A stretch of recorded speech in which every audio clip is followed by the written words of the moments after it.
창세기 34장. 세겜에서 자리를 정착한 야곱의 식구들이 또 세겜에서 일어나는 사건이 34장에 기록이 되어 있습니다. 34장의 1절에 보면은 레아가 야곱에게 낳은 딸 디나가 그 땅의 딸들을 보러 나갔는데, 디나가 그 땅의 딸들을 왜 보러 나갔을까? 제가 이걸 보면서 모든 게 다 이유가 있잖아요. 모든 것의 결과에는 다 원인이 있거든요.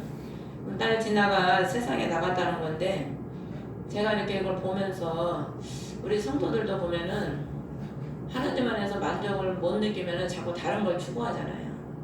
사람이 그렇잖아요. 남편도 아내도 부부도 보면은 서로를 만족하지 못하면 자꾸 다른 사람을 보게 되거든. 우리가 있는 것에 만족하지 못하면 자꾸 다른 거를 추구하게 되잖아요. 이게 사람의 욕망이 끝이 없거든요. 그래서 사람이 식욕, 물욕, 성욕, 정욕, 많은 요구들이 있지요. 가장 그래서 추구하다가 결국 마지막에 명예욕이라고 하더라고요. 그래서 많은 사람들이 돈 가지고 나면은 권력이 가지고 싶고, 또 그런 게 갖고 있으면 또 여자가 가지고 싶고, 사람의 욕심은 끝이 없는 거죠. 우리 성도들이 그리스도로 인해서 우리가 기뻐하지 못하면은 자꾸 다른 것을 추구하게 됩니다. 자꾸 나가게 되는 거죠. 그 하나님의 본질 안에서 우리가 기뻐하고 그리스도 한 분으로 기뻐해야 되는데, 그거를 만족을 느끼지 못하니까 그 땅의 딸은 누굽니까? 저주받은 함의 자손들이거든요. 섞이지 말아야 될 그런 족속들이지요. 근데 그 딸을 보러 나간 거지요. 그러니까 우리 예수 믿는 사람들은 비록 이 세상에 살지만은 우리가 세상과 섞이면 안 되잖아요. 우리는 거룩히 구별된 백성이고 하나님의 거룩한 백성이거든요. 하나님께서 가장 기뻐하시는 것은 너희의 거룩함이라 그러셨거든요. 그러니까 섞이는 게 하나님은 기뻐하지 않으시는 겁니다. 근데 디나는 그 안에서 그리스도 안에서 만족이 없었기 때문에 세상 딸을 보러 나가는 거지. 우리가 그리스도 한 분으로 기뻐하지 못하면은 자꾸 다른 걸 추구하게 되고 그걸 따라가게 되면은 결국에는 2절에 보면 히브리족속 하몰의 아들로서 그 지역의 통치자인 세겜이 그녀를 보고 데려가 그녀와 함께 눕고 그녀를 더럽히니라. 함께 눕게 됐다는 거야. 함께 누웠다. 눕는 건 우리가 아무나 같이 누워서는 안 되거든요. 세상과 섞여버린 거예요, 완전히. 우리가 자꾸 세상을 추구하게 되면은 하와가 처음에 그걸 안 봤으면, 선악과를 안 봤으면은 그 유혹이 그렇게 쉽게 들어왔겠습니까? 창세기에 보면은 그것을 보니까 너무 탐스러운 거야. 너무 탐스러운 거야. 그러다 보니까 마귀의 꼬임에 막 넘어가가지고 그것을 먹게 되잖아요. 우리 성경에 보면은 제가 그럼 우리 그리스도인들은 무엇으로 기뻐해야 될까? 성경을 다 찾아보기에는 너무 힘들고 시편에서부터 전서서까지 신약 마태복음서부터 사도 바울 서신 뒤에 계시록 전까지 제가 다 찾아봤어요. 어젠가 그젠가 한 이틀 동안. 근데 그걸 이제 다 지금 짧은 시간에 말할 수는 없고 성경에 무엇으로 기뻐해야 될지 다 나와 있더라고요. 시편에서부터 보면은 시편 9편 10편에 보면 주의 구원을 기뻐해라. 마리아도 예수 그리스도를 잉태했을 때 내 마음이 주의 구원을 기뻐하나이다.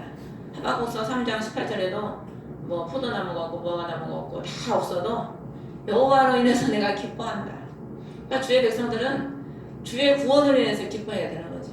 또 주의 뜻 행하기를 기뻐해야 되고 빌립보서 2장 17절 18절을 보면은 주를 위해 자신이 헌물로 드려지는 것을 기뻐했다. 그러니까 하나님의 뜻을 이루기 위해서 자신을 죽여서 드려지는 것, 그거를 기뻐했다는 거죠. 또한 주의 능력을 기뻐했다. 시편 21편에 우리가 하나님의 능력이 얼마나 큽니까? 하나님은 못 이루시는 분이 없거든요. 우리 인간의 한계가 있지 하나님은 하시려고 하면은 다 이루시잖아요. 그 능력을 우리가 기뻐해야 된다는 거예요. 그 기뻐해야 된다는 건 무슨 의미입니까? 그 능력을 내가 믿을 때 기쁜 거지 그걸 안 믿으면 기쁨이 옵니까? 절망 가운데서 살 수밖에 없지. 내 자신만 바라보면 나는 왜 이렇게 가난하고 나는 왜 이렇게 되는 게 없고 늘 절망뿐이죠. 근데 하나님의 능력을 바라보면 기쁜 거죠. 저 하늘도 하나님 만드셨어. 저 별들도 하나님 만드시고 모든 만물을 하나님 만드셨기 때문에 그 능력의 하나님을 우리가 기뻐할 수밖에 없죠. 또한 시편 63편 7편에 보면은 주의 날개 그늘을 기뻐하라는 거예요. 우리가 그리스도 안에서 살아갈 수 있다는 것 자체를 그 날개 그늘이 주님 안에 아닙니까? 그것을 기뻐하라는 거죠. 룻이 그 보아스의 날개 그늘 안에 딱 들어가니까 기업 물을 하나님의 백성이 되고 믿음의 자녀로서 아브라함의 족보에 딱 올라가잖아요. 주의 날개 그늘 아래 거하면 그런 구원의 백성이 된다는 그런 의미지요. 또한 의로운 자들을 인해서 기뻐하고 주의 긍휼을 기뻐해라. 우리가 항상 허물이 많고 죄가 많은 우리를 하나님의 긍휼로 용서해 주시고 구원해 주시는 그 그리스도의 긍휼로 인해서 우리가 기뻐해야 된다는 겁니다. 또한 주께서 행하시는 일들로 인해서 기뻐하고 주를 찬양하는 일을 기뻐하고 주를 증언하는 것을 기뻐해라. 빌립보서 1장 18절에 보면 그리스도께서 선포되시나니 이로써 나는 기뻐하고 참으로 기뻐하리라. 사도 바울이 무엇으로 기뻐했냐면 그 많은 고난 중에서도 그리스도가 전파되는 것으로 인해서 기뻐하고 기뻐했다는 겁니다. 또한 성경에 보면 시편의 많은 곳에서 주의 법을 기뻐한다. 시편 119편 92절에 보면 주의 법이 나의 기쁨이 되지 아니었더라면 내가 나의 고난 중에 멸망하였으리이다. 우리 여러분도 다 체험하셨을 거예요. 지금까지 신앙생활에 오면서 얼마나 많은 어려움들이 있었습니까? 그때마다 기도할 때도 소망을 많이 주시지만은 하나님 말씀 읽을 때 또 얼마나 하나님께서 많은 소망을 주시는지 몰라요. 또한 주의 법을 기뻐한다. 주의 법이 내 시편 119편 174편에 주의 법이 내 기쁨입니다. 하나님 말씀이 내게는 기쁨이라는 거예요. 그리고 주의 말씀을 지키는 것이 또한 기쁨이지요. 또한 환난과 고난과 핍박받을 때 기뻐한다. 마태복음 5장 12절에 보면 너희가 핍박받을 때 기뻐해라. 하늘에 너희 상급이 크다. 로마서 5장 3절에도 보면 우리가 환난도 기뻐한다. 고린도후서 4장 8절도 보면 모든 환난 중에도 기쁨이 크게 넘치는도다. 골로새서 1장 24절에도 내가 고난 당하는 것을 기뻐하고 또 기뻐한다. 또한 우리가 뭘 기뻐해야 되냐면은 주님의 영광, 다시 오실 그리스도의 영광, 그것을 보고 우리가 기뻐해야 되는 겁니다. 그날을 보고 로마서 5장 2절에 보면 하나님의 영광의 소망을 기뻐하느니라. 그리스도의 재림 때 나도 그리스도와 함께 변화돼서 그 영광의 광채 속에 들어갈 것을 그거 사모하고 기뻐해야 된다는 거죠. 또 로마서 15장 1절에서 3절에 보면 우리는 우리 자신을 기쁘게 하지 말아야 하리라. 자기 이웃을 기쁘게 하며 그의 유익을 구하고 그를 세워줘야 할지니라. 그리스도께서도 자신을 기쁘게 하지 아니하셨느니라. 우리의 기쁨은 뭐가 돼야 되냐면은 내 즐거움, 내 육신의 즐거움을 해서 사는 그런 기쁨이 아니고 남을 세워주고 그들을 유익을 주고 이게 우리의 기쁨이 돼야 된다는 거예요. 그리스도인들은. 세상 사람과는 완전히 다르지요. 세상 사람들은 더 가져야 기쁘고 자기 것으로 취해야 기쁘고 자기가 먹어야 되고 입어야 기쁜 거지요. 근데 우리 그리스도인들은 그런 게 기쁨이 아니고 남을 세워주고 유익을 주고 그런 게 기쁨이 돼야 된다는 거죠. 많은 사람들이 세상 것을 취해도 솔로몬이 얼마나 많은 영광을 누렸습니까? 솔로몬처럼 부귀영화를 누리고 간 사람이 이전에도 이후에도 없지요. 근데 전도서에 보면은 그 결말을 뭐라고 합니까? 다 누려봤지만은 헛되며 심히 헛되도다. 그리스도를 기뻐하는 것이 가장 복된 줄 믿습니다. 그래서 성경을 찾아보면은요, 세상 것을 기뻐했다는 거는 한 구절도 없어요. 여러분이 눈을 씻고 찾아보셔도 아마 그런 거는 안 나올 겁니다. 다 그리스도를 위해서 기뻐하고 희생하는 것을 기뻐하고 하나님의 영광에서 고난을 받더라도 얼마나 고난받는 게 기쁜지 몰라요. 주를 위해서 전도하다가 핍박받을 때요, 심령에서 그 세상에 주지 않는 그런 막 희락이 넘쳐요. 기쁨이. 그거 당해본 사람이 알지요. 세상에 주는 기쁨은 그런 기쁨을 누릴 수가 없어요. 주님이 주시는 기쁨은 제가 포도주, 주님이 포도주시잖아. 포도주.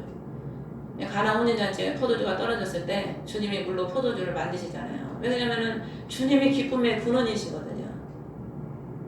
우리가 그 주님으로서 기뻐하지 못하면 자꾸 세상을 바라보게 되고 세상을 추구하게 되고 세상으로 자꾸 나가게 되는 거죠. 그래서 오늘 지나도 보면은 세상으로 나감으로 인하여 더럽혀지고 그와 함께 눕게 되고 그것으로 인하여 가정이 완전히 풍기박산이 되잖아요. 가정이 그리스도의 평강이 깨어지는 거예요. 우리가 세상으로 자꾸 나가다 보면 그리스도의 평강은 깨어지고 분열이 오고 결국에는 그런 일들이 우리를 가정을 점령하게 되지요. 그래서 그 원수는 끌어들여서 그리스도의 신부의 순교를 더럽히고 세상과 섞이게 만들고 믿음의 나라를 세우지 못하게 만들려고 하는 다 원수의 계략이 있는 겁니다. 하나님은 우리 한 사람 한 사람을 통해서 하나님 나라를 세우길 원하시거든요. 우리가 한 사람이 하나님의 나라가 되면 우리를 통해서 많은 믿음의 백성들이 하나님 배출이 되게 돼야 되는데 원수는 그렇게 못하게 하려고 자꾸 우리를 세상으로 끌어들여서 세상과 섞이게 만들고 하나님 나라를 세우지 못하도록 해방을 하는 거죠. 믿음의 가정을 파괴시키려고 하는 거예요. 우리 심령의 믿음을 파괴시키고 가정의 믿음을 파괴시키고 우리는 세상과 함께 누워야 될 그런 존재가 아니거든요. 여기 오늘 보면은 누웠다는 말이 2절에도 나오고 두 번이 나와요. 7절에도 야곱의 딸과 함께 누움으로 이스라엘에서 어리석은 일, 마땅히 하지 말아야 할 일을 행하였기 때문이라. 그러면서 그들이 뭐라고 그래요? 9절에 보면 너희가 우리와 함께 결혼하고 우리 딸들을 너에게 주고 10절에 우리가 함께 거하고 같이 맹매하자, 완전히 섞이자, 하나 되자 이거거든. 그러니까 너랑 나랑 약속의 자녀랑 저주받은 자손이랑 하나가 되자는 거야. 하나가 될 수 있습니까? 하나가 될 수 없죠.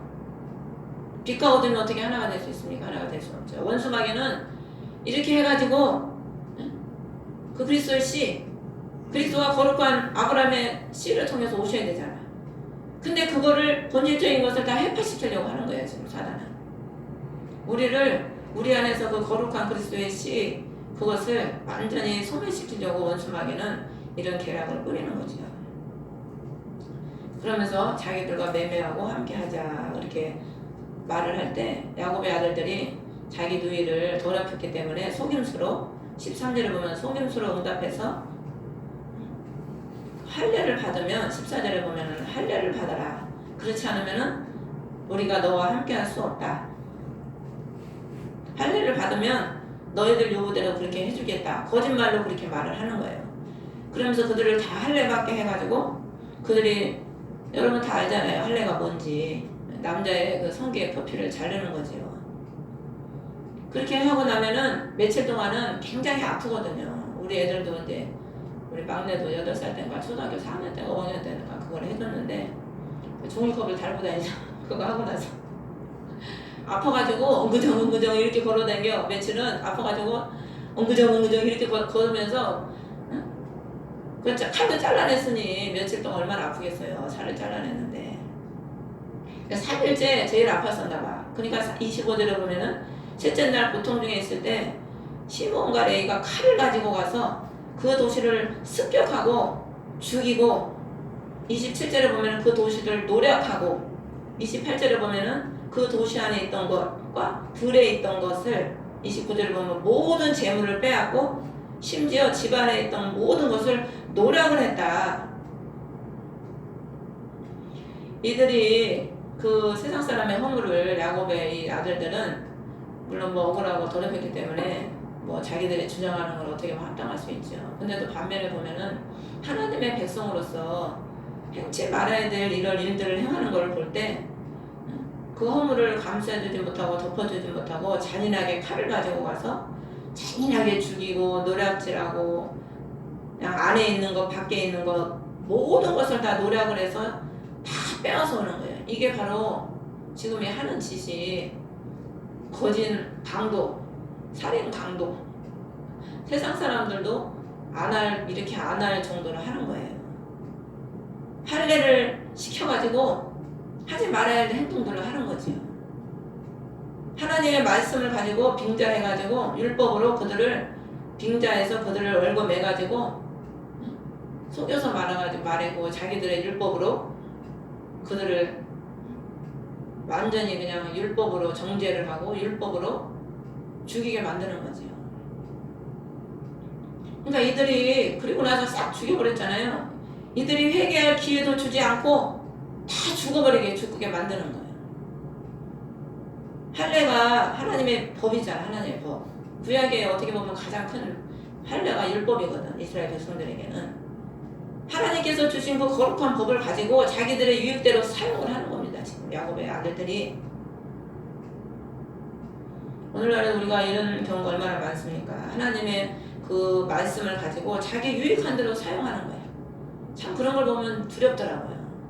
전에도 어떤 부분 목사님들을 보면은 말끝마다 하나님이 그러셨다 그러고 하나님이 그러셨다 그러고 말끝마다 그런 말씀을 하시더라고요. 그래서 제가 대놓고 그때도 또 한마디 했죠. 제가 대놓고 또 한마디 잘하잖아요.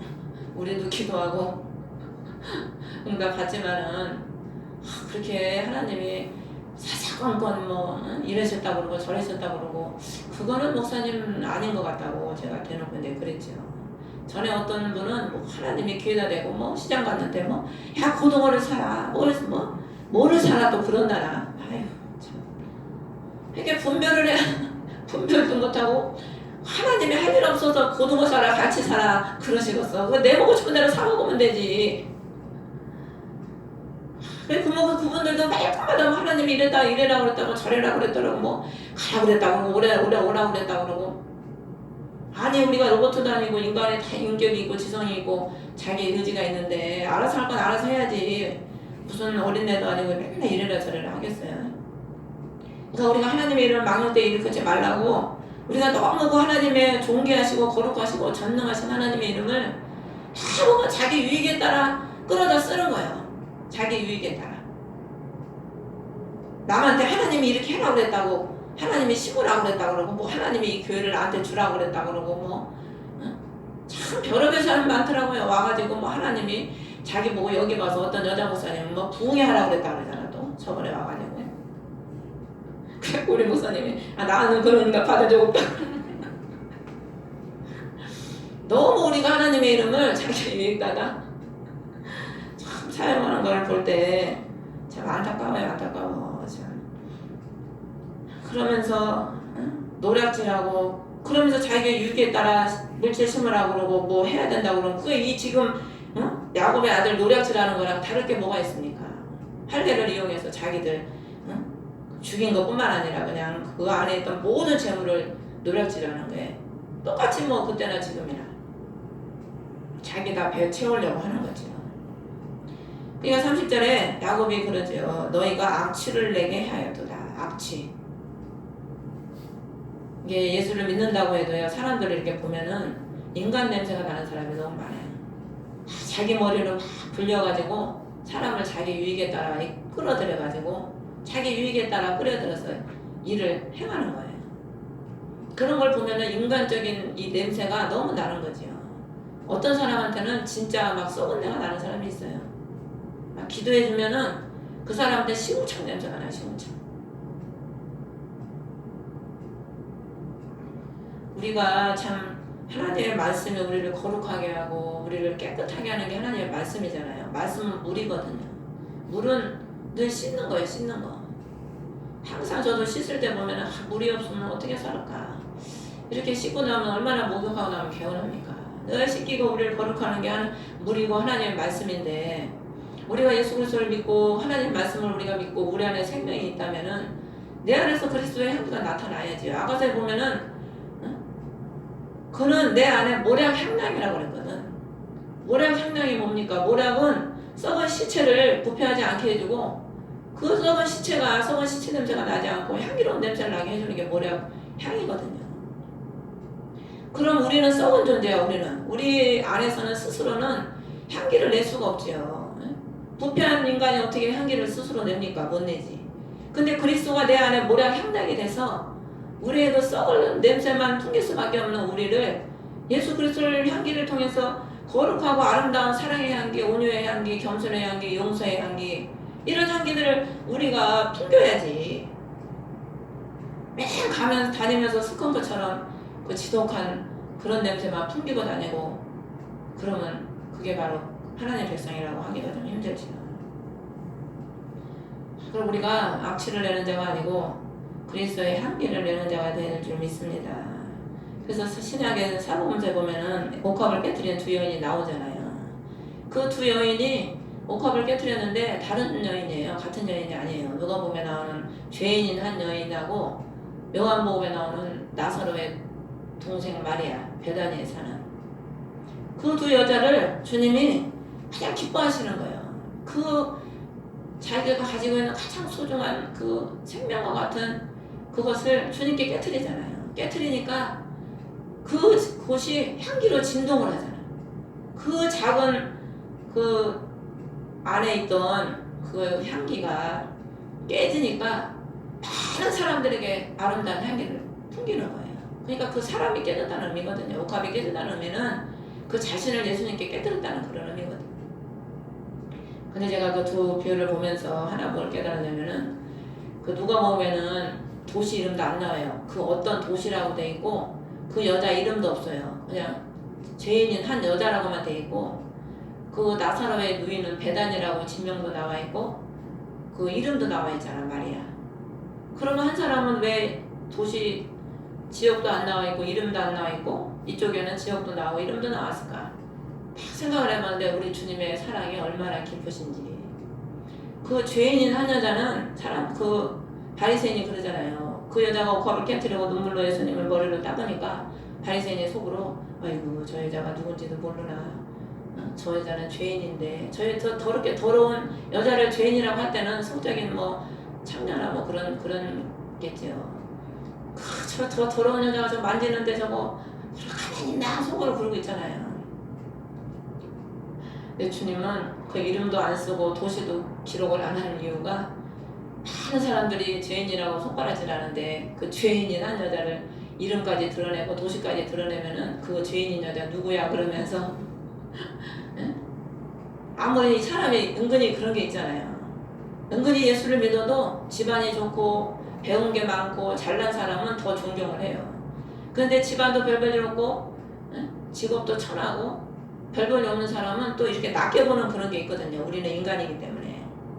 근데 예수님은 그걸 다 아시고 그 여자의 모든 허물을 다 덮어주시는 거예요. 제가 그걸 깨달은 거예요. 그 두 가지를 보면서 우리 주님의 사랑은 이렇게 세심하시고 배려가 많으시구나. 그 죄인인 한 여자를 드러내지 않기 위해서 그냥 죄인인 여자가 구원받은 것 그게 중요한 거지. 그 여자가 이런 죄를 졌던 저런 죄를 졌던 그 사람들이 얼마나 그 여자 무슨 죄를 졌을까 궁금할 거 아니에요. 그 여자 이름이 뭐고 뭔 죄를 졌을까. 근데 주님은 그런 걸 다 덮으시는 거예요. 근데 이쪽에 마리아는 그런 여자가 아니기 때문에 기념하게 하기 위해서 복음이 전파되는 곳에는 이 여자를 향한 것을 다 전파하라고 주님이 그랬거든요. 기념하라고. 그렇기 때문에 거기는 이름도 나오고 도시 이름, 지역명도 나오잖아요. 우리 주님의 사랑이 얼마나 감사합니까? 우리는 누가 조금만 마음에 안 들면은 대화하다가도 이런데 저런데 참 말들을 많이 하잖아요. 저도 어쩌다가 대화하다 보면은 몇 마디라도 이렇게 아유 누가 왜 그래 어쨌대 저쨌대 그러고 나면은 또 저녁에 또 후회를 하는 거예요. 아이 그 말도 내가 하지 말아야 되는데 그러면서 또 이제 주님 앞에 또 회개를 하는 거죠. 대화하다 보면 나도 모르게 또 몇 마디 할 때가 있거든요. 그런 말조차도 내가 하지 말아야 되는 또 했구나. 그러면서 주님 앞에 회개를 많이 할 때가 많거든요. 근데 우리 주님은 우리의 모든 허물을 십자가의 보혈로 덮어주시고 용서해주시고 참 우리의 허물을 드러내지 아니하시고 참 그렇게 하시는 걸 볼 때 너무나 감사하죠. 근데 우리는 우리가 그리스도로 충만하지 못하고 그리스도의 사랑으로 우리를 심령을 채우지 못하면 늘 우리 안에서 악취가 나는 겁니다. 악취가. 사람 시체처럼 맡기 힘든 냄새가 없다잖아요. 생선도 썩으면 얼마나 냄새가 안 좋습니까? 그런데 우리가 그리스도를 믿고 그리스도가 우리 안에 모량향락이 되고 우리가 그리스도로 씻겨지고 거듭나면은 에스더가 그 신부가 되기 위해서 그 6개월 동안 가진 향을 다 쓰잖아요. 그게 바로 우리가 예수 그리스도의 신부가 되기 위해서 씻는 과정이거든. 그리스도의 신부로 거룩한 존귀한 왕의 신부로 그 6개월 동안 향품을 쓰고 또 6개월 동안 또 다른 향품을 쓰고 그게 다 영적으로 의미가 있거든요. 하나님이 우리의 심령을 자꾸 씻으셔서 우리 원래의 모습은 악취만 나는데 우리 주님께서 그리스도의 말씀과 기도로서 우리의 속에 이 내면의 깊은 곳에서부터 있는 그 더러운 것들을 다 씻으시고 거듭나게 하셔서 우리 안에서 그리스도가 계심으로 인하여 그 그리스도의 향기를 바라는 그런 삶으로 주님께서 우리를 만들어 주시는 거죠. 수년 전에 하나님이 뭘 보여주시냐면 누가 나한테 이렇게 막 붙어가지고 저한테 그러는 거예요. 나한테 향기로운 냄새가 난다고.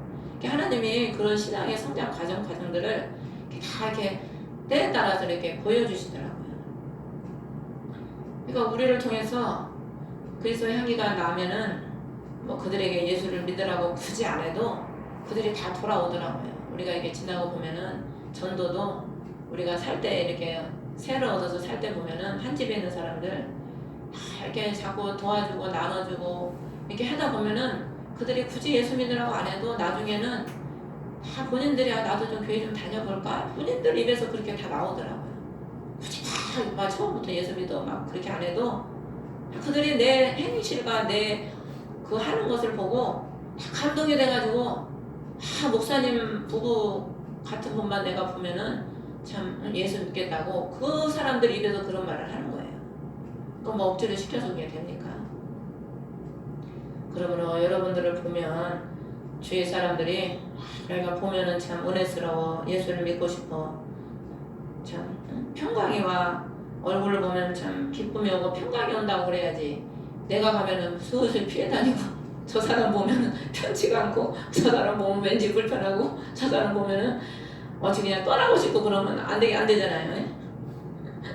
그래서 저도 이제 그런 사람이 되지 않으려고 기도를 많이 하고 있습니다. 그러니까 여러분들도 우리가 하나님의 말씀을 믿고 순종하는 삶을 살아가는 우리가 또 악취를 내는 사람이 아니라 또 하나님의 영광을 올려드리는 그런 자가 되어야 될 줄 믿습니다. 그래서 하나님이 그것을 위해서 우리를 부르셨고 또 그렇게 돼야만이 우리가 하나님께 영광을 돌릴 수 있게 여러분들이 기도하면서 말씀을 통해서 그리스도의 향기를 바라는 저와 여러분 되시기를 주의 이름으로 축원합니다. 주기도문으로 예배를 마치겠습니다. 하늘에 계신 우리 아버지 이름이 거룩히 여김을 받으시오. 나라의 마옵시며 뜻이 하늘에서 이루어진 것